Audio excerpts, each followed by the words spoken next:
Com esse vídeo aqui, você vai sair na frente de 99% das pessoas que treinam nas academias.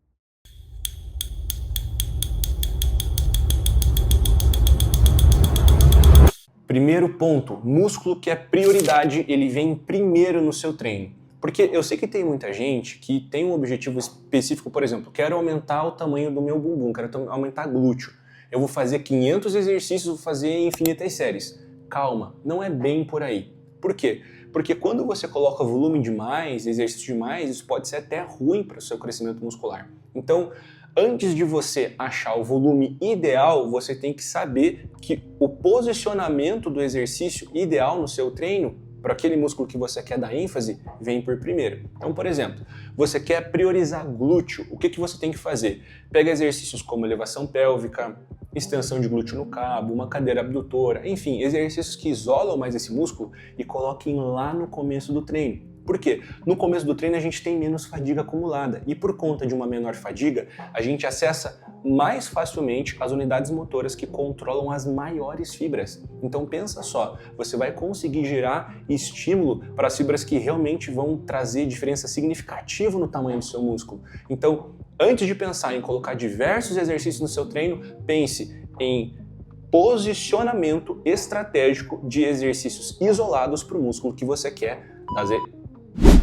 Segundo ponto, adicione nos seus treinos exercícios em máquinas, especialmente aqueles exercícios que a gente até tem para fazer livre, só que não é tão seguro assim você chegar na falha nesses exercícios de forma livre. Vou te dar um exemplo. Pensa só que você vai fazer um agachamento e a gente sabe que estar próximo à falha nas séries é muito importante para a gente aumentar a sinalização de hipertrofia.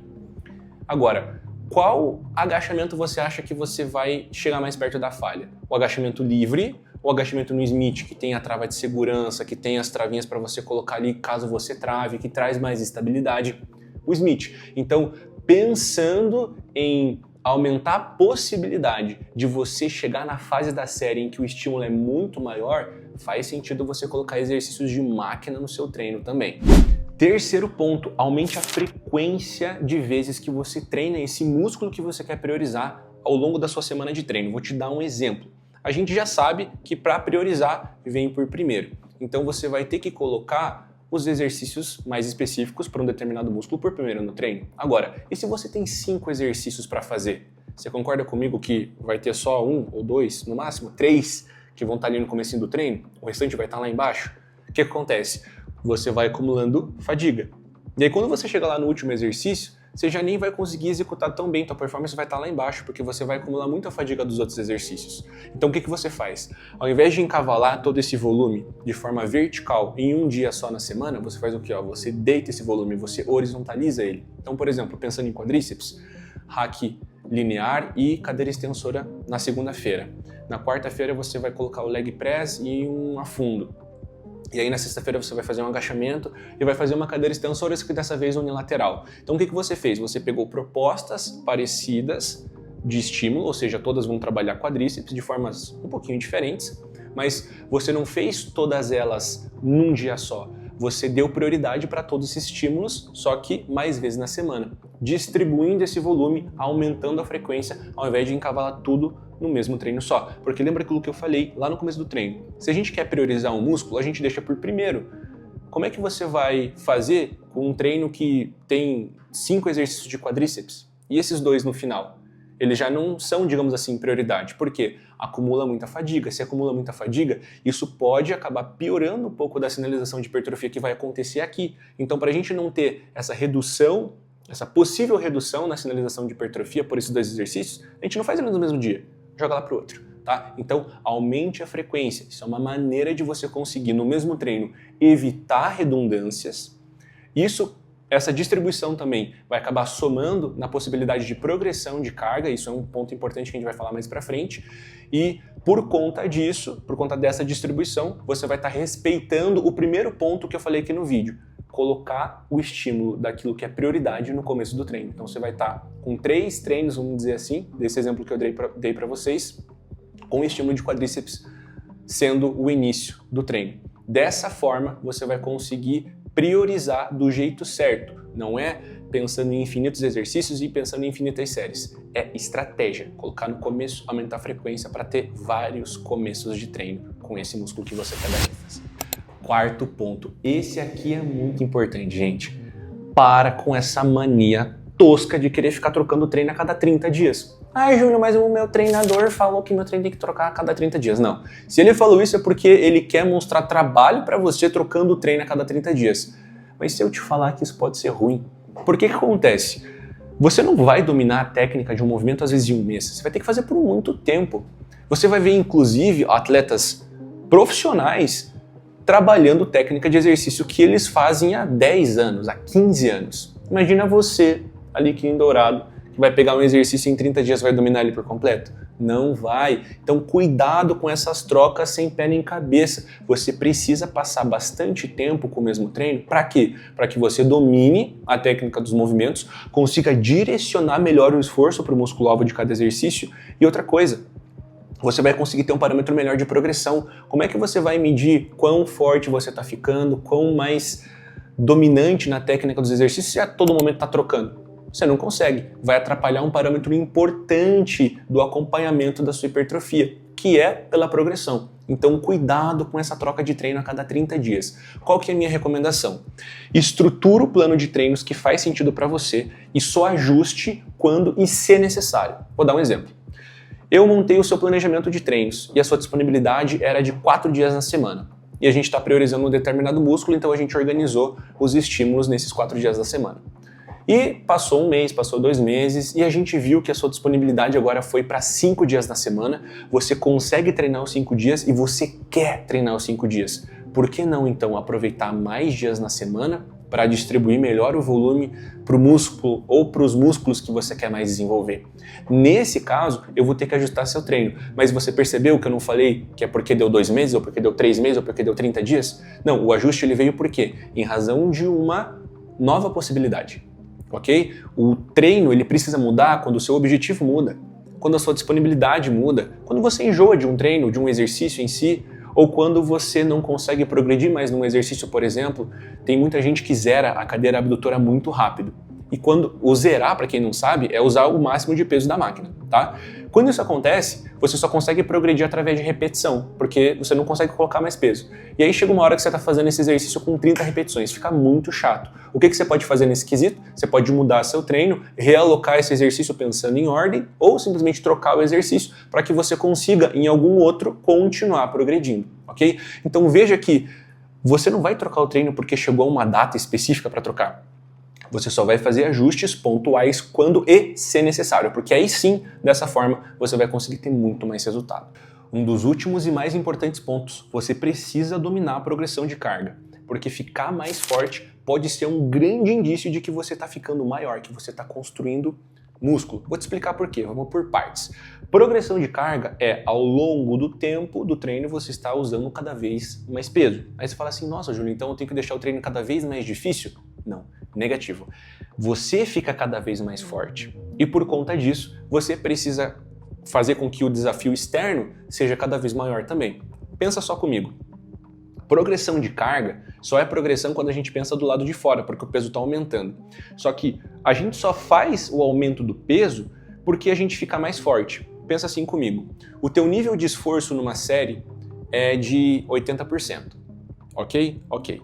Aí você ficou mais forte. Esse 80% vão pensar que é 100 quilos. Você fica mais forte, fica mais resistente, e depois de 7, 8 semanas, esse mesmo peso ele já não representa a mesma porcentagem de dificuldade. Agora, o teu novo 80%, ao invés de 100 quilos, é 120 quilos. Então, internamente falando, a progressão de carga nada mais, nada menos é do que ajuste na carga externa para que a carga interna de esforço se mantenha a mesma. Que louco, né? Progressão de carga internamente não é aumento da dificuldade. Internamente é a manutenção dela. Só que como você fica cada vez mais forte, o peso que antes representava para você 90% da sua intensidade de esforço, em algum momento vai ser 80%, em algum momento vai ser 70%, em algum momento vai ser 60%. E você vai precisar escalonar ou em peso ou em repetições para conseguir manter essa mesma proximidade à falha, essa mesma intensidade de esforço, para manter-se sempre progredindo e evoluindo e construindo mais massa muscular. Por que progressão e massa muscular? O que uma coisa tem a ver com a outra? Vamos lá. A adaptação de força é principalmente um ajuste neural, ou seja, é o nosso sistema nervoso central aprendendo a contrair melhor os nossos músculos de forma mais eficiente para que a gente consiga produzir melhor força.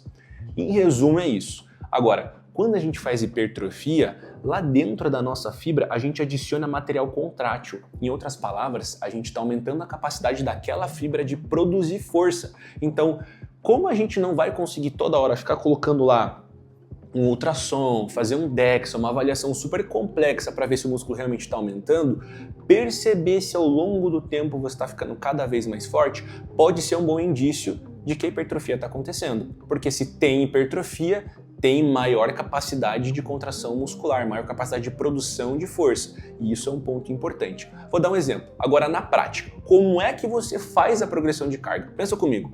Você tem uma série de 8 a 12 repetições. De 8 a 12 repetições, a gente quer que você chegue na falha, ok? Então vamos pensar que você vai fazer um leg press e você colocou 80 quilos. E eu quero que você falhe entre 8 e 12 repetições. E aí você começou a fazer sua série e foi indo, foi fazendo 1, 2, 3 repetições. Chegou nas 8, 9, 10, 11, 12, 13 e você não falhou. Continua a série. E aí vamos pensar que quando você foi tentar fazer a 15ª repetição, você empurrou a plataforma, ela não subiu e aí você travou o leg. Falhou em 15 repetições. Opa, peraí. A proposta era de 8 a 12. Você fez 15, o que você precisa fazer então? Aumentar o peso. Por quê? Para se manter dentro dessa faixa estabelecida, de 8 a 12. Júlio, tem que ser sempre 8 a 12? Não, pode ser qualquer faixa. Pode ser de 5 a 10, pode ser de 6 a 12, de 8 a 12, de 10 a 15. Depende de vários fatores, que não cabe eu discorrer muito agora. Mas você vai estabelecer uma faixa de repetição, que pode ser de 8 a 12, por exemplo. E aí, qual que é o teu objetivo? Você tem que pensar na progressão de repetições dentro dessa faixa e depois progressão de peso. Então, você fez 15 repetições. O que você tem que fazer agora? Aumentar. Então, de 80 você foi para 90, por exemplo. Aí, nessa outra série que você fez logo em seguida, você foi fazendo... Chegou lá, 8ª, 9ª, não conseguiu fazer a 10ª. Opa, então você falhou em 10. Tua última repetição foi a 9ª. O que você vai anotar? Com 90 quilos eu fiz 9 repetições. Beleza.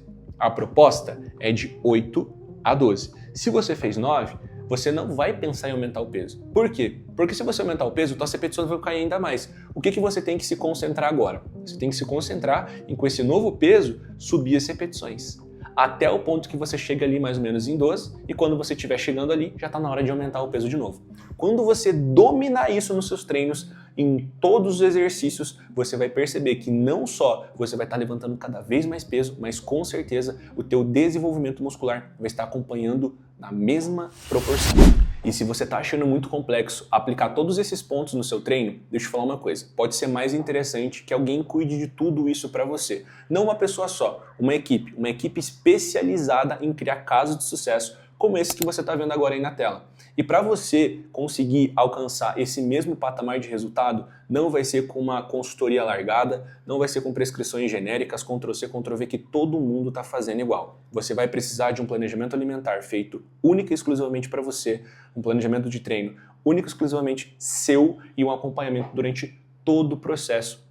E é isso que você vai conseguir na minha consultoria. Então, se você quer conhecer um pouco mais desse serviço, clica no botão aqui embaixo, no link que eu vou deixar na descrição, e qualquer dúvida que você tiver, a minha equipe vai estar prontamente ali para te atender. E se você gostou desse vídeo, das dicas que você recebeu aqui, não esquece de curtir, não esquece de se inscrever e deixar seu comentário com uma sugestão para um próximo vídeo. Lembrando que quanto mais vocês interagem, quanto mais vocês compartilham vídeos como esse, facilita aqui desse lado para que a gente traga cada vez mais riqueza em forma de conteúdo para vocês. Então, não se esquece, se inscreve, deixa seu comentário e o seu like. Eu vou estar vendo.